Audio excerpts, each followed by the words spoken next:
मित्र हो, नमस्कार. ज्येष्ठ कला दिग्दर्शक नितीन चंद्रकांत देसाई यांनी आत्महत्या केल्यानं त्यांच्या सर्वच चाहत्यांना खूप मोठा धक्का बसलेला आहे. अद्यापही आपण त्यातून सावरू शकलेलो नाही आहोत. वेळोवेळी झालेल्या त्यांच्या गाठीभेटी स्मरत आहेत आणि आता त्यांच्या केवळ स्मृतीच आपल्या सोबत असणार आहेत हा विचार सुद्धा अस्वस्थ करणार आहे. लोकशाही परिवाराला याचा खूप मोठा धक्का बसलेला आहे. जसं आम्ही त्यांचे खूप मोठे चाहते आहोत, त्यांचं एक मैत्र जोडण्याचा, त्यांच्या गाठीभेटी घेण्याचा एक योग सुद्धा आम्हाला वेळोवेळी आलेला होता.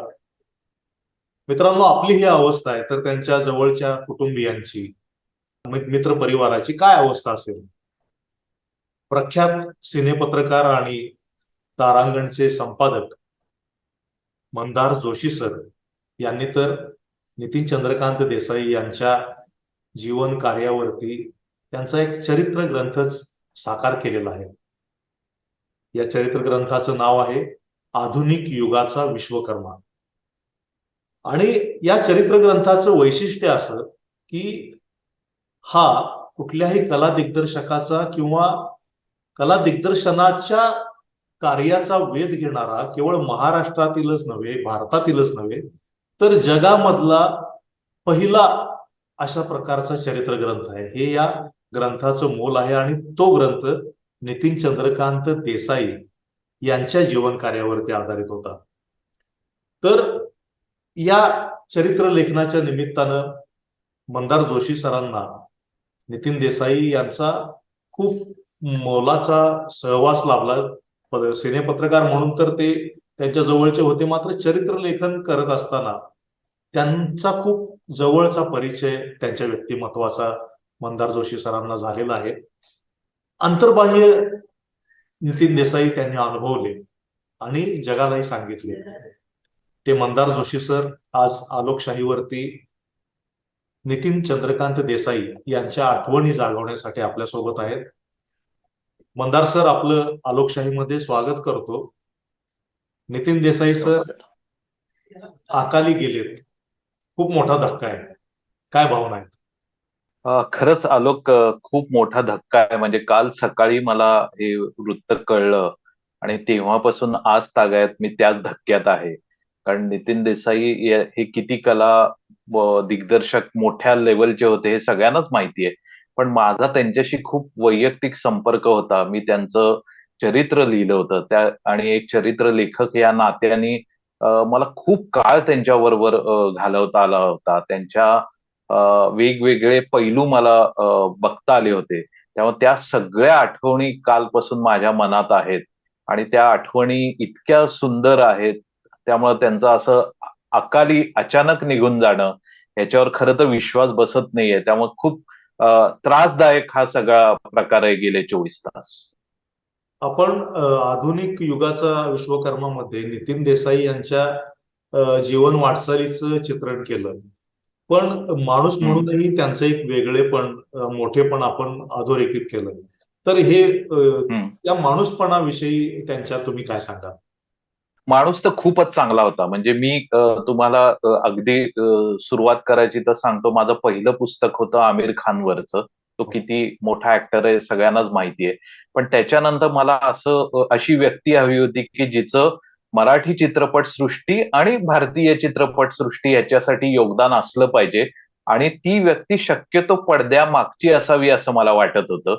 अशा व्यक्तींचा ज्यावेळी मी शोध घेतला त्यावेळी पटकन माझ्याकडं माझ्या समोर नाव आलं ते नितीन चंद्रकांत देसाई यांचं. म्हणून मग मी त्यांच्यावर पुस्तक लिहिण्याचा माझा विचार होता.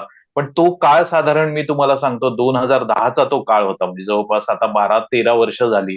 त्या काळात नितीन देसाई अतिशय त्यांच्या कामात व्यग्र असायचे. म्हणजे एका वेळी त्यांचं 10-10 चित्रपटांवर काम सुरू असायचं. म्हणजे त्यावेळी गमतीने लोक असं म्हणायचे की नितीन देसाईंचा एक पाय विमानात असायचा आणि दुसरा पाय जमिनीवर असायचा. म्हणजे हे इतकं त्यांचं हेक्टिक शेड्यूल होतं. त्यामुळे मला त्यांच्यावर पुस्तक लिहायचं, चरित्र लिहायचं तर त्यांचा वेळ हवा होता. आणि तो वेळ हवा असण्यासाठी नितीन देसाई थोडेसे फ्री मिळणं गरजेचं होतं. आणि त्याच्यासाठी मग ज्यावेळी आमचं बोलणं सुरू झालं तर ते त्यांचं ऑफिस सुरू व्हायचं साधारण 9:30-10ला. त्यामुळं कसं आम्ही भेटणार, ते रात्री 12 पर्यंत बिझी असायचे. मग त्यावेळी आमच्यासाठी एक आयडियल वेळ होती की सकाळी 7. अच्छा. त्यामुळं आलोक तुला आश्चर्य वाटेल, त्या काळात मी सकाळी 7 वाजता मुंबईतल्या त्यांच्या पवईच्या स्टुडिओत जायचो आणि सकाळी 7 ते 9:30 अशी आमची सेशन्स व्हायची वेगवेगळी. आणि त्या प्रत्येक सेशनमध्ये खूप मला वेगवेगळं त्यांच्याकडून जाणून घेता आलं. जसा तू आता उल्लेख केलास, की ते एक माणूस म्हणून खरंच श्रेष्ठ होते. म्हणजे कला दिग्दर्शक म्हणून आपण त्यांच्याबद्दल बोलूयात, पण त्यांच्यातला माणूस हा फार महत्वाचा होता. आणि कालपासून आपण बघतोच आहे, की त्यांच्याबद्दल खूप लोक बोलतायत. म्हणजे त्यांचं मूळ गाव होतं कोकणातलं पाचवली.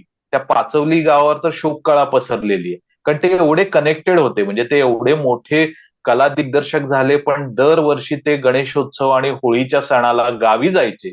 नुसतेच जायचे नाही, तर ते प्रत्येकाच्या घरी जायचे, प्रत्येकाच्या घरातल्या गणपतीचं ते आवर्जून दर्शन घ्यायचे आणि ते प्रत्येक ज्येष्ठांना नमस्कार करायचे. म्हणजे ते फक्त हात अगदी ज्येष्ठ व्यक्तीच्या पायाला लावून ते नमस्कार करायचे.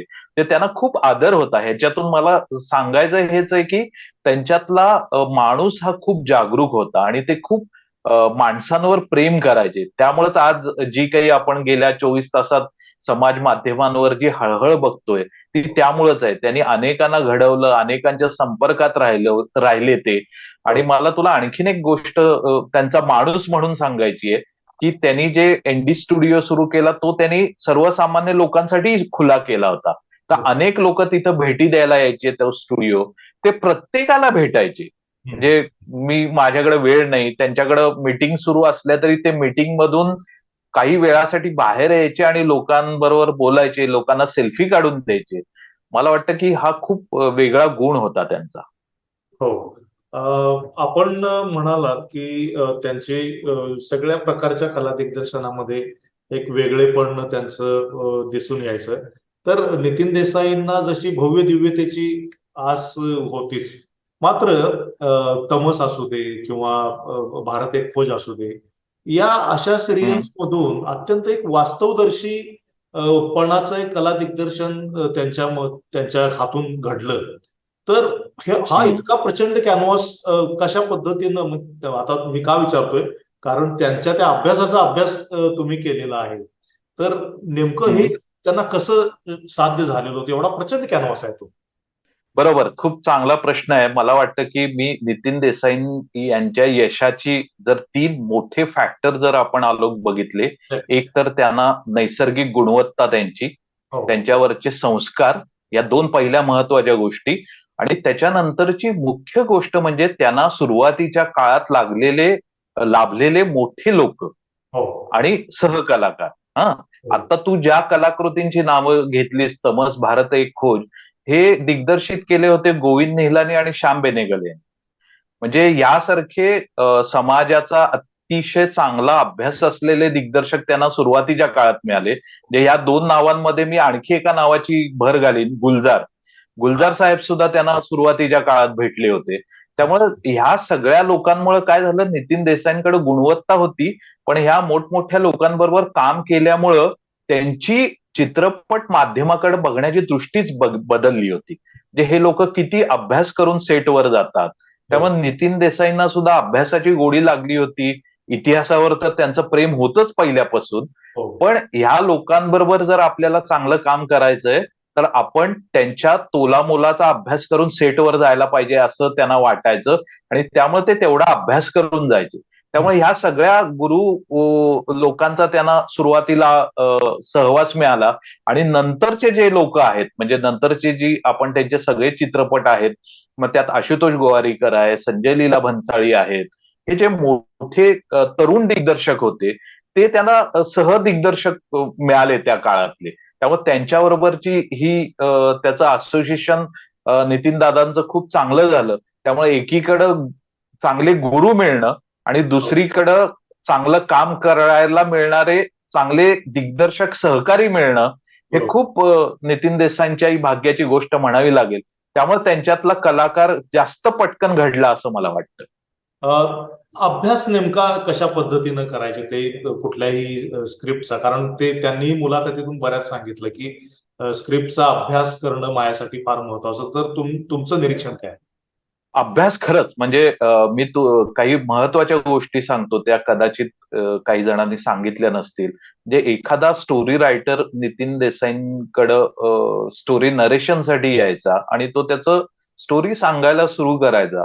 त्यावेळी काय करायचं, नितीन देसाईंची एक पद्धत होती. नितीन देसाईंना पांढऱ्या रंगाचं खूप प्रेम होतं. त्यांच्याकडे खूप पांढऱ्या रंगाचे कागद असायचे. ते उत्तम चित्रकार आहेत हेही सगळ्यांना माहिती आहे. आणि त्यांच्याकडे असा पेन्सिलीचा एक बॉक्स होता मोठ्या, त्याच्यात 20-25 किमान पेन्सिली तरी असतील. म्हणजे ज्यावेळी कथालेखक त्यांना नरेट करायचा, स्टोरी सांगायचा, त्यावेळी दुसरीकडे नितीन देसाईचं काम सुरू व्हायचं. म्हणजे तो जो गोष्ट सांगतोय त्या गोष्टीतल्या पात्रांचे स्केचेस काढायला सुरुवात करायचे. म्हणजे ज्यावेळी त्या कथालेखकाची गोष्ट पूर्ण व्हायची तासात दीड तासात, किमान 40-50 स्केचेस नितीन देसाईंनी काढलेली तयार व्हायची.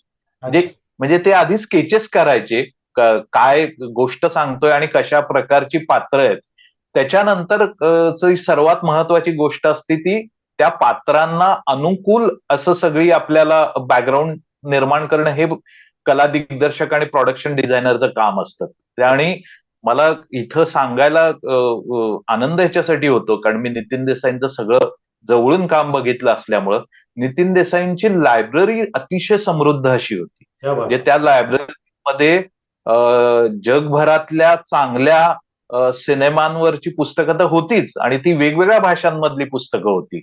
आणि ती पुस्तकं फक्त प्रिंट फॉर्मॅटमध्ये नव्हती, तर त्यांच्याकडे व्हिज्युअल स्टोरेज हे खूप होतं.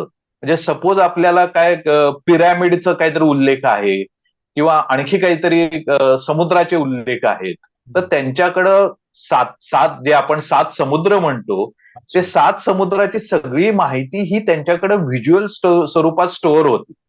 अच्छा. त्यामुळे एखाद्या कलाकाराने कुठलंही लोकेशन सांगितलं, तर नितीन देसाई ताबडतोब आपल्या असिस्टंटना बोलवून आपल्याकडची जी लायब्ररी आहे, त्यातला ते खजिना खुला करून देत. त्यामुळे ते लेखक दिग्दर्शकाला सोपं जायचं, की बरं. आपण जे आपल्याला जे हवंय ते ऑलरेडी ह्या माणसाकडे तो सगळा डेटा आहे. बरोबर. त्यामुळे ते जिथं आणि हा जो तू अभ्यास म्हणतोय, त्या अभ्यास काही असा सहज एका रात्रीत आलेला नाहीये. म्हणजे नितीन देसाई जिथं जिथं जायचे, ज्या ज्या ठिकाणी जायचे, ती खूप बारीक त्यांची दृष्टी खूप चांगली होती. म्हणजे त्यांना आपलं आजूबाजूला जे काही चांगलं आहे, ते चांगलं दिसलं की ते आपल्याकडे ठेवून घ्यायचे. चांगल्या वस्तू असतील, एखादं चांगले कपडे असतील, ते सगळा साठा आहे तो आपल्याकडे जमा करत. त्यामुळं त्यांच्याकडं हा सगळा खजिना निर्माण झाला होता आणि त्याचा उपयोग ते आपल्या लेखक आणि दिग्दर्शकांसाठी करून देत. तेव्हा मला वाटतं की ह्या सगळ्या अभ्यासातनं झालेल्या गोष्टी होत्या. निर्माता होण्याकडे त्यांची वाटचाल कशी झाली ती तुम्ही जवळून बघितली, कारण त्या काळातच तुम्ही हे सगळं पूर्ण केलं, त्यांचं चरित्र लेखन वगैरे. तर हो, हो, याविषयी हो. निर्माता बनण्याचा त्यांचा प्रवासही असाच होता. म्हणजे तुलाही कल्पना असेल, की निर्माताच म्हणजे कुठलाही चित्रपट बनण्यासाठी कथालेखकानंतर निर्माता दिग्दर्शक या मोठ्या व्यक्ती असतात. आणि त्या काळात असे काही प्रोजेक्ट आले होते, की त्यांचं बजेट मोठं असायचं. आणि मग बजेट मोठं असलं, की एवढे कोण पैसे त्याला देणार? आणि त्या काळात बँकाही तेवढ्या मोठ्या प्रमाणात अर्थपुरवठा करत नसत. खूप त्यांच्या अटी, शर्ती असत. तर नितीन देसाईंना असं वाटत होतं त्यांचं इतिहासावर खूप प्रेम होतं. म्हणजे विशेषतः छत्रपती शिवाजी महाराज, शाहू महाराजांवर त्यांचं प्रचंड प्रेम होतं आणि मुळात महाराष्ट्र घडवणारी जी काही मोठ्या व्यक्ती आहेत, मग त्या राजकारण असतील, समाजकारण असतील किंवा कला क्षेत्रातले असतील, म्हणजे इतिहासातली ती सुवर्ण पानं आहेत असं त्यांना वाटायचं. ही सगळी सुवर्ण पानं ही आपण प्रेक्षकांसमोर आणायला हवीत असं त्यांना वाटायचं. मग ती पानं आणण्याचा त्यांनी ध्यास घेतला होता. आणि त्या ध्यासातूनच एकदा त्यांच्याकडे ज्यावेळी बालगंधर्व सिनेमाचा प्रस्ताव आला, तर बालगंधर्वचं बजेट हे साधारण मी 13 वर्षापूर्वीची गोष्ट सांगतोय. तर ते बजेट इतकं मोठं होतं, की दुसरा निर्माता त्या व्हिजनवर येणं अशक्य होतं. त्यामुळे नितीन देसाईंना वाटलं, की आपणच ह्याच्यात आता उतरायला हवं. बरं. त्याशिवाय काही बरोबर. आपल्याला हवी तशी कलाकृती बनणार नाही. म्हणून त्यांनी तो ध्यास घेतला आणि स्वतः निर्मितीमध्ये त्यांनी उडी घेतली. तत्पूर्वी त्यांनी छत्रपती शिवाजी महाराजांवरची मालिका सुद्धा बनवली होती, राजा शिवछत्रपती. पहिली ती त्यांची मालिका होती. म्हणजे मला सांगायला आलोक इथं खूप महत्वाची गोष्ट आहे. म्हणजे ही मालिका येण्यापूर्वी छत्रपती शिवाजी महाराजांवर आणखी 2-3 मालिका बनवण्याचा प्रयत्न इतरांनी केला होता. पण समहाऊ ते शिवधनुष्य त्यांना पेलवलं नव्हतं. पण राजा शिवछत्रपती ही पहिली मालिका की जी पूर्णपणे शिवराज्याभिषेकापर्यंत प्रेक्षकांपर्यंत पोहोचली. तर त्याच्यासाठी जे काही सगळं लागतं आणि ती जी व्हिजन बॅक करणारा निर्माता त्यावेळी मिळणं कठीण होतं. त्यावर तिथूनच नितीन देसाईंनी निर्माता होण्याचा निर्णय घेतला. अप्रतिम दर्जेदार, दर्जात कुठेही कॉम्प्रोमाइज केलं नाही त्यांनी. हो, नाही ते त्यांच्या कामाबद्दल इतके ठाम असायचे. त्यांना दर्जा त्यांना हवं तसं मिळेपर्यंत ते सोडायचेच नाहीत कुणाला. म्हणजे इतकं त्यांचं परफेक्शनकडे कल होता. बरोबर. आणि त्या व्यतिरिक्त त्यांनी ग्राउंडवरची खूप कामं केली. म्हणजे वेगवेगळ्या ठिकाणी, म्हणजे अगदी लालबागच्या राजासाठी सेट उभं करणं असू दे, विधिमंडळाचा सुवर्ण महोत्सव जेव्हा झाला त्यावेळी त्यांनी त्या ठिकाणी सुद्धा त्या पद्धतीचे सेट लावल्याचं मला आठवतं. मी त्यावेळी होतो तिथे. त्याखेरीज कोल्हापूरमध्ये नवदुर्गा दर्शन, म्हणजे हे जे त्यांचं आपल्या ह्याच्या पलीकडे जाऊन आपल्या कलेचा लाभ समाजाला देण्याची जी एक प्रवृत्ती होती किंवा त्यांचा एक स्वभाव होता, याविषयीचं आपलं परसेप्शन काय आहे? खरंच म्हणजे मलाही तेच वाटतं की ते फक्त चित्रपट किंवा मालिका ह्याच्यापुरतं मर्यादित व्यक्तिमत्व नव्हतं. त्यांचं म्हणणं असं होतं की माझ्याकडे जी काही कला आहे ती समाजासाठी उपयोगी यायला हवी. म्हणजे तू आता सुरुवातीला लालबागच्या राजाचा उल्लेख केला. म्हणजे मला खरंच इथं सांगताना असं हे वाटतंय की आज म्हणजे काल गेले ते आणि गेल्या रविवारी म्हणजे 3 दिवसापूर्वीच ते लालबागच्या राजाचं जे आता अगदी अंतिम टप्प्यात त्याची सजावट आली आहे. त्याच्या बैठकीसाठी ते 2 ते 3 तास लालबागला उपस्थित होते आपल्या टीमसह. त्यांनी सर्व आराखडा तयार केला होता. या वर्षीचा जो देखावा आहे त्याचा. म्हणजे आणि हे फक्त या वर्षीच नाहीये. 2008 ते 2023 म्हणजे तब्बल 15 वर्ष लालबागच्या राजासाठी त्यांनी स्वतःला झोकून दिलं होतं. म्हणजे ते गणेशोत्सवातले पहिले 3-4 दिवस आपल्या गावी असायचे आणि नंतरचे 10 दिवस ते लालबागच्या राजासाठी आपली सेवा द्यायचे. म्हणजे जी विसर्जन मिरवणूक असायची लालबागच्या राजाची त्यात सुद्धा ते सहभागी व्हायचे. आणि दुसरी गोष्ट म्हणजे आज जी काही हळहळ होतीये ते सर्व गोष्टींमध्ये सहभाग असायचा. म्हणजे प्रत्येक म्हणजे हा असा एकमेव विरळा माणूस असेल की त्यांनी प्रत्येक पक्षासाठी काम केलं, राजकीय पक्षासाठी. म्हणजे राजकीय पक्षांच्या सभा असतील, वेगवेगळे इव्हेंट्स असतील, त्या सगळ्यांना स्टेज उभारून देण्याचं काम त्यांनी केलं. आणि मला तुला आणखीन एक विलक्षण गोष्ट सांगायची आहे. शिवसेना प्रमुख बाळासाहेब ठाकरे यांचं निधन झालं आणि शिवाजी पार्कवर त्यांचे अंत्यसंस्कार झाले. तर त्यांच्या अंत्यसंस्कारावेळी तिथं जी काही तयारी करावी लागणार होती, ती तयारी करण्यासाठी पुढे आलेली पहिली व्यक्ती नितीन देसाई होते. तर त्याही कामात म्हणजे त्या माणसाचं प्रेमच असं होतं की ते मग मी कोण आहे, मी किती मोठा कला दिग्दर्शक आहे हे बघत नसत ते. की समाजाला माझी गरज आहे आणि त्याच्यासाठी मी धावून जायला पाहिजे असा त्यांचा स्वभाव होता. त्यामुळं सरकारी कामातल्या अधिकाऱ्यांना सुद्धा नितीन देसाई प्रचंड आवडायचे.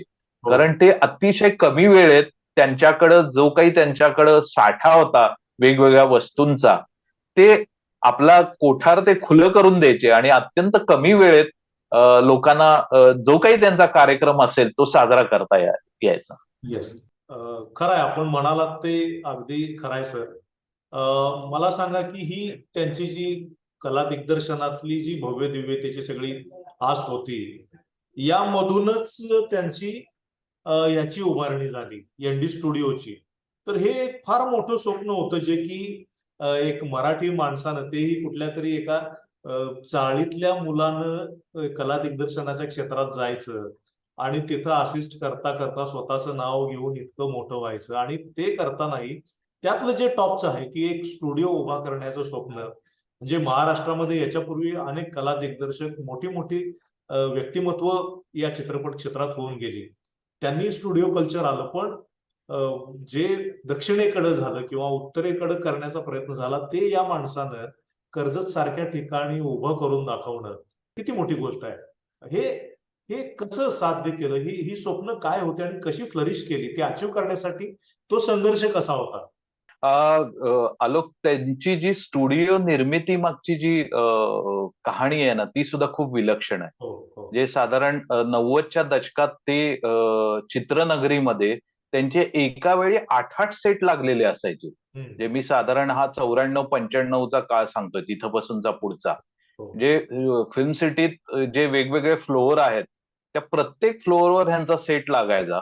आणि त्या काळात इतकी कामं फिल्म सिटीत व्हायची, की एका सिनेमाचं शूटिंग झालं, की नवीन सिनेमाला जर तिथं शूटिंग करायचं असेल, तर तो आधीचा सेट हलवावा लागायचा.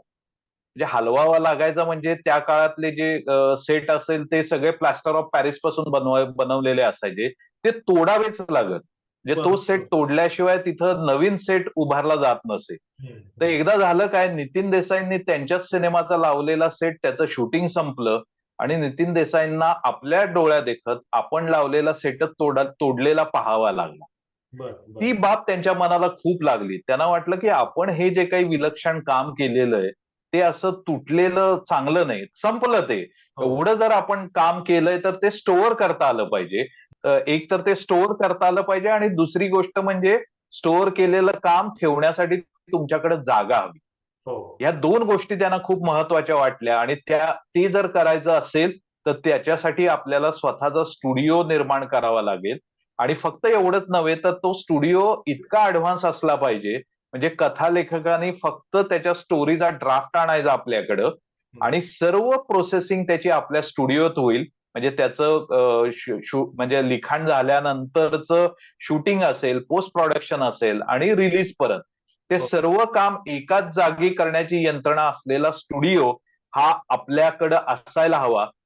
ह्या उद्देशाने त्यांनी स्टुडिओची म्हणजे त्यांचा जन्म झाला त्यांच्या मनात, की स्टुडिओ असला पाहिजे. पण नितीन देसाई हे असं व्यक्तिमत्व होतं, की ते त्यांच्या मनात कल्पना आली, की ते ध्यास असायचा त्यांना. हम्म, त्या हम्म. ध्यासाने ते अक्षरशः पछाडले जायचे. आणि बरोबर. मग त्या काळात त्यांनी काय केलं, ते वेगवेगळ्या निमित्ताने फॉरेनला शूटिंगला जायचे. तर हम्म. त्यावेळी हे करायचे काय, म्हणजे बाकीचे लोक शूटिंग संपलं, की साईट सीइंगसाठी फिरायला जायचे. म्हणजे लंडन असेल, सिंगापूर बरोबर. असेल किंवा अमेरिका असेल. पण नितीन देसाई काय करायचे, त्यांच्याकडे जो मोकळा वेळ मिळायचा, त्या मोकळ्या वेळात ते हॉलिवूडचा स्टुडिओ बघ, तिथं चांगलं काय आहे, त्यांनी काय केलेलं आहे, तिथं कशा प्रकारे जुन्या सिनेमाचे सेट मेंटेन केले जातात, ते हम्म. सेट तोडल्यानंतर कसे ठेवले जातात, या सगळ्या गोष्टींचा त्यांनी 2-3 वर्ष अभ्यास केला. हम्म. आणि त्या अभ्यासानंतर मग त्यांनी 2005 मध्ये कर्जतमध्ये तो स्टुडिओ उभारला. आणि मला तुला आणखीन एक खूप इंटरेस्टिंग गोष्ट सांगायची आहे. हम्म. हम्म. म्हणजे कर्जतमध्ये आत्ता त्यांचा जो स्टुडिओ आहे, हो. त्या जागेजवळच जवळपास 100 वर्षापूर्वी दादासाहेब फाळकेंनी आपला पहिला चित्रपट तिथे चित्रित केला होता. जे त्या स्टुडिओ जवळच ते ठिकाण होतं. अच्छा. आणि त्यामुळे त्यांना, नितीन देसाईंना असं वाटलं, की ही जागा आपल्यासाठी चांगली आहे. आणि ती जागा शोधण्यापूर्वी तब्बल 59 जागा त्यांनी बघितल्या होत्या. अरे आणि ही बापरे. 60वी जागा त्यांच्या पसंतीस पडली होती. आणि मग त्यांनी या जागेची निवड केली. आणि नंतरचा इतिहास तर आपल्याला माहितीच आहे. हो. जवळपास 18 वर्षात या स्टुडिओत त्यांनी, म्हणजे ज्यांनी हा स्टुडिओ बघितला असेल, त्यांना मी काय म्हणतोय हे समजेल, की काय लेव्हलची त्यांनी तिथे भव्यता गाठली होती. आणि आतापर्यंत जवळपास 100हून अधिक चित्रपट, मालिका तिथं बनलेल्या आहेत. बरोबर. नितीन देसाईंच्या संदर्भात आपण आज गेल्या 2 दिवसामध्ये लोक अनेक आठवणी जागवत आहेत आणि मग हं. त्या आठवणींच्या आपणही अनेक आठवणी आपल्या चरित्रामध्ये लिहिलेल्या आहेत. पण त्या चरित्रा पलीकडल्या काही आठवणी किंवा ज्या ह्या 2 दिवसामध्ये कुठं कुणी सांगितल्या नाहीत, असे वेगळे नितीन देसाई तुम्हाला जे भेटले, त्यांच्या त्या आठवणी आपण सांगाव्यात. खरंच खूप काही चांगल्या आणि वेगळ्या आठवणी आहेत माझ्याकडं. म्हणजे मी एक कोल्हापूरचीच आठवण सांगतो. हा. त्यावेळी त्यांनी राजा शिवछत्रपती जी मालिका आधी येऊन गेली होती, हो. ती मालिकाच त्यांनी चित्रपटात कन्व्हर्ट केली होती. बरोबर. आणि त्या चित्रपटासाठीच्या जी प्रेस कॉन्फरन्स होती, त्याच्यासाठी आम्ही कोल्हापूरला आलो होतो. आणि ती प्रेस कॉन्फरन्स आम्ही केली साधारण 12-1 वाजता दुपारी. आणि तिथून आमची संध्याकाळी सोलापूरला प्रेस कॉन्फरन्स होती. तर कोल्हापूरहून सोलापूरला आम्ही जायला निघालो. तर बोलता बोलता आमच्या गप्पात विषय निघाला. तर मला त्यांनी विचारलं, मंदार तुझं मूळ गाव कोणतं? मग मी त्यांना म्हटलं की माझं मूळ गाव मंगळवेढा. कुठं आलं हे म्हणत. हा, म्हटलं जवळच आहे, सोलापूर जवळच आहे. आणि आपल्याला जर आपण वेगळा रस्ता केला तर आपण मंगळवेढ्यावरून सुद्धा सोलापूरला पोहोचू शकतो. अरे वा, चल की म्हणाले. मग तुझं घरी कोण कोण असतं म्हणाले तुझ्या? म्हटलं घरी माझी आई असती. तर म्हणाले चल तुझ्या घरी जाऊ आपण. हा, म्हणजे माझ्यासाठी हा मोठा धक्का होता. हा, जे नितीन देसाईंसारखी व्यक्ती आपल्या घरी यावी असं प्रत्येकाला वाटतं, आणि इथं साक्षात नितीन देसाई म्हणत होते मी तुझ्या घरी येतो. हम्म, त्यामुळे मी लगेच फोनवरून माझ्या आईला कळवलं की नितीन देसाई आपल्या घरी येत आहेत. म्हणजे हा, तिलाही तो धक्का होता, पहिल्यांदा तिचाही विश्वास बसेना. मग हा, नितीन देसाई आमच्या घरी आले, आमच्या घरी जेवले. म्हणजे आलोक तुला आश्चर्य वाटेल, मंगळवेढ्यातल्या लोकांना अजूनही हे माहिती नाहीये की ते मंगळवेढ्यात आले, पण ते माझ्या घरी आले, हा. अर्धा तास थांबले आणि तिथून आम्ही लगेच सोलापूरला निघून गेलो. म्हणजे मला ह्याच्यातून सांगायचं काय की ते खूप माणसांवर प्रेम करायचे. हो, ते एखाद्या माणसाला त्यांनी जर आपला मानलं तर मग मग ते त्याच्यासाठी वाटतील ते करायचे. आणि त्यांच्यातला तो हळवा कोपरा होता. बरोबर, त्यांच्यासाठी केवळ काम हे नव्हतं. म्हणजे ते बरोबर. नातेसंबंधांना, मित्रपरिवाराला हो, खूप महत्व द्यायचे, वेळ द्यायचे. ही फक्त मी माझी आठवण सांगितली. हो. अशा अनेकांबरोबरच्या त्यांच्या वैयक्तिक आठवणी आहेत. म्हणूनच कालपासून लोक हळहळत आहेत की एवढी आपल्या जवळची व्यक्ती अशी कशी सोडून गेली आपल्याला. मला त्यालाच त्याच अनुषंगाने विचारायचं, इतकी माणसं जोडली. मी स्वतः कोल्हापूरमध्ये अनुभवलं की आलेल्या भेटलेल्या प्रत्येक माणसाला आपुलकीनं भेटणं आणि त्याच्याशी डील हम्म. करणं, त्याच्याशी जोडलं जाणं, अत्यंत सहजतेनं ते लोकांशी कनेक्ट व्हायचे. हे मी स्वतः बघितलेलं पण आहे. तर असं असताना मग नेमकं या शेवटच्या क्षणी काय कमी पडलं? म्हणजे असंही आता तू म्हटलं खरंच जातंय की कामं खूप होती असं आपणही म्हणालात. मग लोकांनी आता परसेप्शन केलं, कामं कमी झाली, बाकी सगळ्या गोष्टी, अनेक गोष्टी समोर येत आहेत, येत राहतील, कारण आता हम्म, ही केसच वेगळी झाली. पण काय बरोबर. परसेप्शन काय तुमचं? म्हणजे मलाही तेच वाटतं. म्हणजे मी कालपासून तोच विचार करतोय आणि त्या प्रश्नाचं उत्तर मला मिळत नाही. कारण नितीन देसाई ही व्यक्ती लढवय्या व्यक्ती होती. ती काही असे मनाने कमकुवत असलेली व्यक्ती नव्हती योग ती. करणार. कारण त्यांनी आजवर आणि आजवर त्यांनी अनेक आव्हानांना सामोरं गेले होते. म्हणजे त्यांनी कोविडचा काळ पाहिला, त्याच्यात ते खंबीरपणे उभे राहिले. त्याच्यानंतर त्यांच्या स्टुडिओला आग लागली होती. त्या आगीत त्यांचा काही मोठा सेटचा भाग, स्टुडिओचा भाग जळाला होता. तो जळलेला भाग सुद्धा त्यांना डोळ्यासमोर आपल्या बघावा लागला होता. पण ते त्याच्यातूनही उभे राहिले होते. तेव्हा माझ्यासाठी म्हणजे अनेकांसाठी हाच फार कोड्यात टाकणारा प्रश्न आहे की एवढा जिद्दी माणूस, एवढा जीवनावर, लोकांवर, मित्रांवर प्रेम करणारा माणूस असं टोकाचं का पाऊल उचलतो? इतकी टोकाची गोष्ट काय घडली की ज्याच्यामुळे त्यांना सगळं संपवावंसं वाटलं? हा खरंच अनुत्तरित प्रश्न आहे. आता कळेल आपल्याला हळूहळू चौकशीनंतर काय नेमकं घडलंय ते. शेवटाकडे येताना एक माझ्या, आपण एक सिनेपत्रकार आहे, सिनेसृष्टी आपण गेली अनेक वर्ष या सिनेसृष्टीमध्ये काम करणाऱ्या लोकांसमवेत वावरतायत, त्यांना खूप जवळून बघतायत. अलीकडच्या काळामध्ये अशा प्रकारच्या आत्महत्यांचं प्रमाण किंवा जे काही नैराश्य असेल, व्हॉट एव्हर, काय हं. म्हणजे हे हे काय दुष्ट, हे असं पूर्वी याच्यापेक्षा वाईट परिस्थितीत लोक गेले असतील, पण आत्ताच हे असं हे प्रमाण का वाढतंय? काय तुमचं निरीक्षण आहे? ऍक्च्युली हा जो तुझा प्रश्न आहे हा मानसोपचार तज्ज्ञाच्याशी संबंधित हा म्हणजे प्रश्न आहे. पत्रकार तेव्हा म्हणून, मी काही कारण कारण त्याचं तुम्ही हे सगळे हा हे बघितलेलं, डायमेन्शन बघितलेत सगळे हा मग. त्यामुळे मी तेवढं खोलात जाऊन उत्तर मला देता येणार नाही. पण मी जे काही बघतोय ते मी तुला सांगू शकतो. हो, माझ्या मते आत्ताचा जो आलोक प्रॉब्लेम जो झालाय ना, मला असं वाटतं की चांगला कलाकार आणि चांगला व्यावसायिक हो. या दोन गोष्टी आहेत ना, एका हातात हात घालून चालणं ही फार अवघड गोष्ट झाली. म्हणजे उत्कृष्ट कलाकाराला तशा पद्धतीचं बॅकिंग मिळणं हम्म. बिझनेस लोकांकडून हे फार आवश्यक आहे. कारण कलाकार काय होतं, कलाकाराकडे टॅलेंट असतं, तो त्याच्या पद्धतीने सर्व कल्पना आखत असतो. पण त्याला तसा सपोर्ट जर इतर क्षेत्राने नाही दिला ना, की मग गडबड होती. मग त्याच्या लाईफस्टाईलच्या मनातल्या डिमांड ज्या काही लाईफस्टाईलच्या डिमांड हा मुद्दा वाढतोय त्याच्यामध्ये. लाईफस्टाईलचा मला तेवढा वाटत नाही, कारण आता नितीन देसाईंसारखा माणूस अत्यंत साधा माणूस होता तो. म्हणजे ते ते अतिशय साधे राहत, म्हणजे तुलाही माहिती आहे, त्यांच्या काही अशा खूप मोठ्या गरजा नव्हत्या त्यांच्या. म्हणजे मला वाटतं की तो प्रश्न असू शकत नाही. मला काय वाटतंय की चांगल्या कलाकाराची जी घुसमट होत असती, की माझ्याकडे काहीतरी चांगलं आहे आणि मी समाजाला ते देऊ शकतो, पण ते देण्यासाठी लोकांनी त्याला जो सपोर्ट करणं आवश्यक असतो, तो जर नाही मिळाला ना, तर तिथून सगळी गडबड व्हायला लागते असं मला वाटतं. मग त्याला असं वाटायला लागतं की अरे इतकं माझ्याकडे आहे, तर हे का मी लोकांना देऊ शकत नाहीये? का लोकं माझ्याकडे येत नाहीयेत? असे प्रश्न पडू शकतात आणि त्याच्यातूनच ती अस्वस्थता येत असावी असं मला वाटतं. खरं आहे. मंदा सर, मनापासून धन्यवाद. आपण वेळात वेळ काढून नितीन देसाईंच्या बद्दल आणि एकूणच त्यांच्या करिअर बद्दल, त्यांच्या जीवनाबद्दल अतिशय मोलाची माहिती दिलीत. मनापासून धन्यवाद. मित्र हो, हे होते प्रख्यात सिनेपत्रकार आणि तारांगणचे संपादक मंदार जोशी सर, ज्यांनी नितीन चंद्रकांत देसाई यांचं आधुनिक युगाचा विश्वकर्मा हे पुस्तक, चरित्र पुस्तक लिहिलं आणि त्या अनुषंगाने त्यांनी खूप जवळून पाहिलेलं होतं आणि त्या संदर्भात त्यांनी आपल्याशी चर्चा केली, त्यांच्याविषयी माहिती दिली.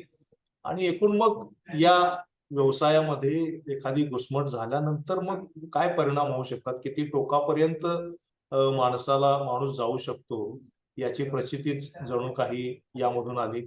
फक्त एका चांगल्या कलाकाराच्या बाबतीत अकाली असं व्हायला नको होतं. कदाचित काही चांगलंही पुढं जाऊन निष्पन्न झालं असतं, पण आता जर तरला अर्थ नसतो. माणूस गेलेला आहे. या क्षणी नितीन चंद्रकांत देसाई यांना शांती लाभो एवढीच आपण प्रार्थना करू शकतो आणि त्यांच्या चांगल्या कामाच्या आठवणी सोबत घेऊन पुढे जाऊया. तो एवढीच आपण गोष्ट करू शकतो जी आपल्या हातात आहे. धन्यवाद.